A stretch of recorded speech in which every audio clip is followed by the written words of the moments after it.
Hi குட்டீஸ், நன்னடி கதைகள் சேனல்ல நாம இன்னைக்கு பொன்முட்டையிடும் வாத்து அப்படிங்கிற கதையை பார்க்கலாம் வாங்க. வேள்வி என்ற கிராமத்தில் அழகேசன் என்ற ஒரு விவசாயி வாழ்ந்து வந்தான்.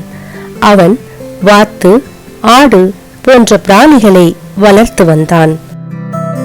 அவன் வளர்த்து வந்த வாத்துகள் இடும் முட்டைகளை சேகரித்து பக்கத்து கிராமத்தில் உள்ள சந்தையில் சென்று விற்பான். அதில் கிடைக்கும் பணத்தை வீட்டுக்கு எடுத்துச் செல்வான். இதுவே வழக்கமாக இருந்தது. அப்படி ஒரு நாள் சந்தையில் அவன் சில வாத்துகளின் முட்டைகளை விற்பதற்காக சென்றான். முட்டைகளை விற்ற பின் அவன் அங்கு சில வாத்துகளும் விற்பனைக்கு இருப்பதை பார்த்தான்.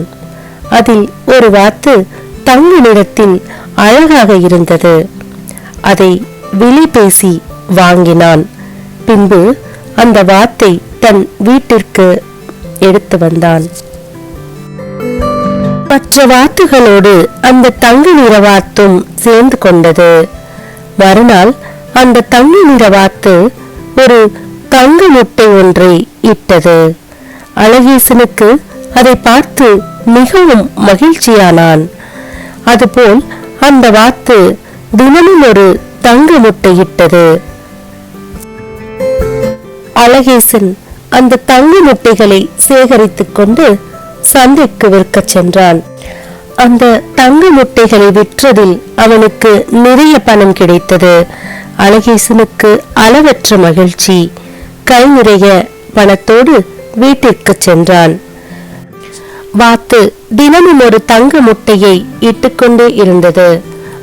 அழகேசன் அவற்றை சேகரித்து சந்தையில் விற்று நிறைய பணத்தை சேகரித்தான். அவனுக்கு திடீரென்று ஒரு நாள் ஒரு யோசனை தோன்றியது.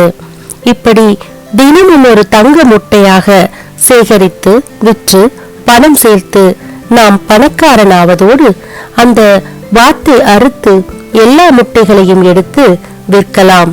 ஒரே நாளில் மிகப்பெரிய பணக்காரனாக ஆகிவிடலாம் என்று எண்ணினான். பின்பு இந்த ஆடு வாத்துகளை எல்லாம் பராமரிக்க தேவையில்லை, நிம்மதியாக வாழலாம் என முடிவு செய்தான். அதன்படி அவன் கத்தியால் அந்த தங்க நிற வாத்தின் வயிற்றை கிழித்தான். வயிற்றை கிழித்து பார்த்த அவனுக்கு பேரதிர்ச்சி. அந்த வாத்தின் வயிற்றில் அன்றைக்கு இட வேண்டிய ஒரு முட்டை மட்டுமே இருந்தது. அப்போதுதான் அவனுக்கு தன் முட்டாள்தனம் புரிந்தது. ஐயோ, பேராசையாலும் முட்டாள்தனத்தாலும் தங்க முட்டையிடும் வாத்தையும் பொன் முட்டைகளையும் இழந்து விட்டேனே என வருந்தினான். ஓகே குட்டீஸ், இந்த கதையிலிருந்து நாம தெரிஞ்சுக்கிறது என்னன்னா, பேராசை பெருநஷ்டம். நான் மற்றொரு நன்னடி கதையோடு உங்களை சந்திக்கிறேன். இந்த கதை உங்களுக்கு பிடிச்சிருந்தா மறக்காம லைக் பண்ணுங்க.